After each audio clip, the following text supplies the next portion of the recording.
అప్పుడు ఆ బంధుమిత్రులు, ఆ కన్న కొడుకులు, ఆ కన్న బిడ్డలు,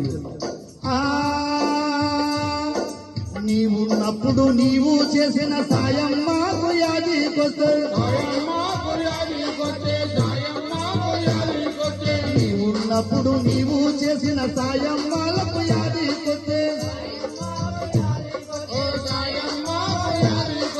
మనున్నప్పుడు మాతో చెప్పిన మాటలు మాకు గుర్తుకొస్తాయి,